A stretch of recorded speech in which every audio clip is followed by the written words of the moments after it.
Oh, man. The topic of gender confusion is becoming increasingly confusing. And Liz Warren's latest leap of imagination might be the perfect example. Hi everyone, I'm Gardner Goldsmith for MRC-TV. You know, in the olden days, the Democrat senator from Massachusetts merely identified as an American Indian, doing so at opportune times in her life that one could maybe, possibly, interpret as underhanded tactics to take advantage of race-based preferential policies in order to get lucrative gigs. Now, Liz is said to have widened her scope, if not her stance, at least according to a claim made by NBC News Capitol Hill correspondent Ali Vitale in her eagerly anticipated new book called Electable: Why America Hasn't Put a Woman in the White House Yet. And be warned, this time Liz's flight of imagination took a decidedly anatomical turn, as she closes in her insufferably long piece for Politico about Warren's presidential run. Vitale writes, quote, "We talked about the dynamics of Iowa, her competitors, and the pressure she put on herself not to screw this up. But here and now she offered her plainest view of the landscape yet. Everyone comes up to me and says, I would vote for you if you had a penis."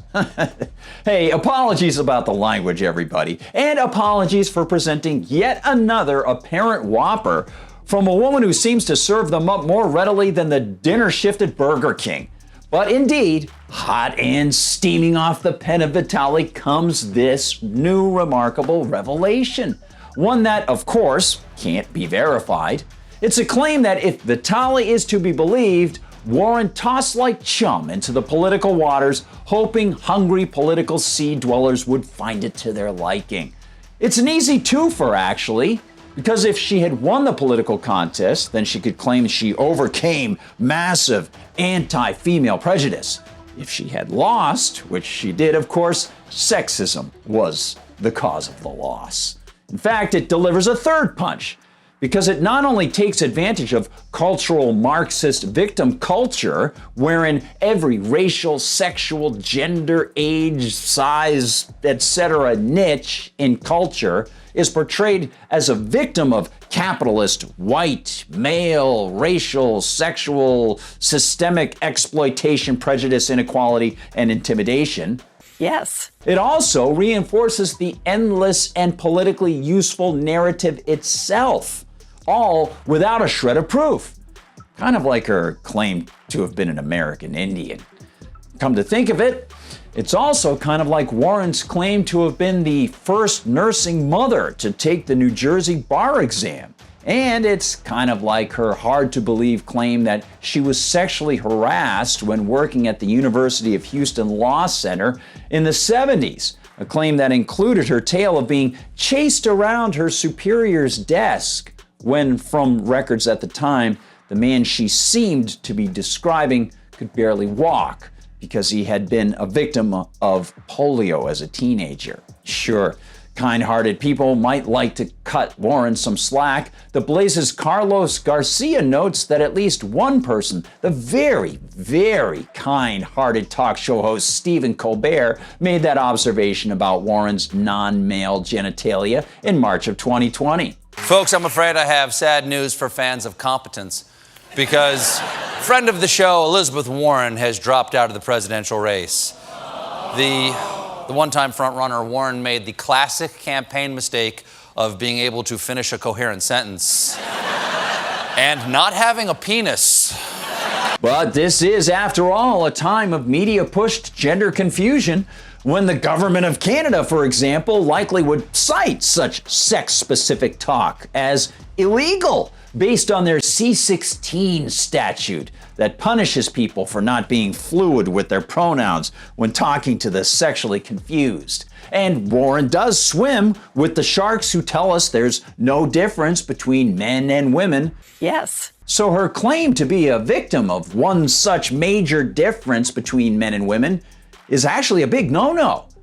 For Warren and anyone else of her ilk, this one fact should be clear.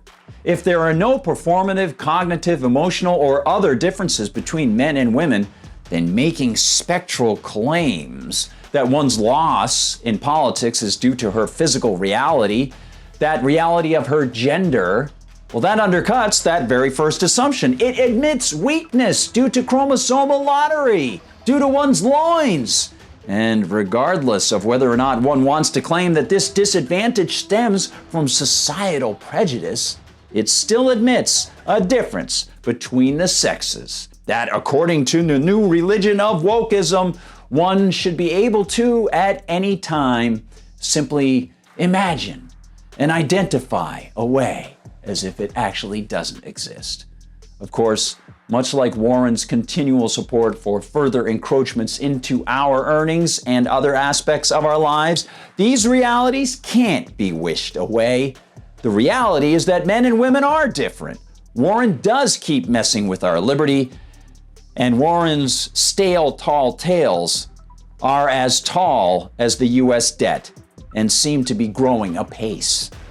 Thanks so much for watching, everybody. Please like and subscribe if you're watching on YouTube, and hop over to Rumble. Open up a new tab, hit us up in your browser on MRCTV on Rumble. You'll find all our videos there, and you won't have to worry about them being censored. You can also find us on Facebook, where sometimes they lock us up, but they're pretty good so far.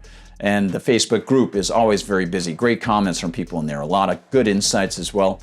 And you can find us, of course, on TikTok and Instagram, on Twitter, and at MRCTV.org. That's MRCTV.org. While you're there, visit the MRC Store, and if you get something in the store, you will be supporting the Media Research Center in its 35th year, identifying and doing a lot more as a watchdog on media bias.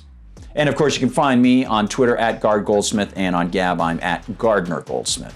Thanks so much for watching, everybody, and for being kindred spirits. For MRC TV, I'm Gardner Goldsmith.